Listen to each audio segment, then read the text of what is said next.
I'm going to just go over the terms on this slide just to make it easier and to give you a few examples. Sampling design is basically how we choose a sample from a population. When a researcher goes out and actually wants to collect data, they're going to come up with an actual design and determine how many people they want to sample and exactly how they're going to randomize the data, whether it be a table of digits or a randomizing program, random digit dialing, whatever the case may be. I really want to focus on these three terms here: the convenience sample, biased, and the voluntary response sample. These, convenience sample and a voluntary response sample are biased.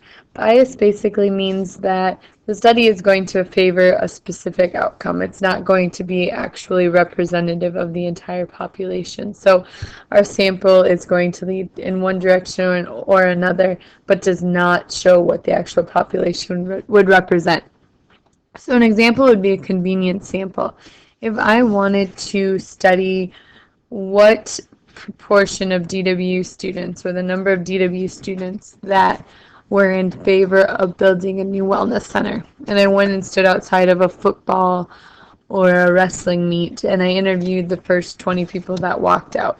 That is a convenience sample. And obviously, if I'm at a sporting event of any kind, those individuals are going to be more likely to say, yes, the wellness center is going to be one of our greatest needs.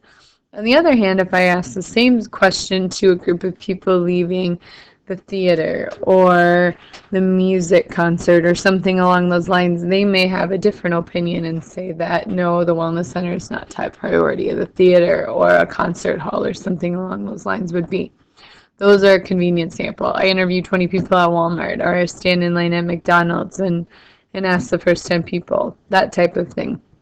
They are going to be biased towards a specific group. A voluntary response sample will also be biased, and these are a group of people that actually choose to respond to a question.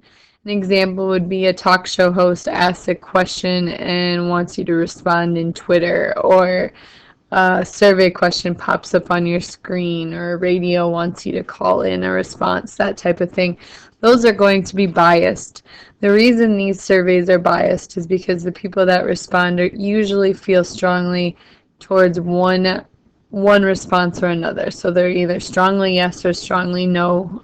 You're going to be missing a great majority of people that maybe lean one direction or the other, but are not passionate about the topic and who are not going to call in. Their opinion matters just as much, but they are not going to be represented in this survey.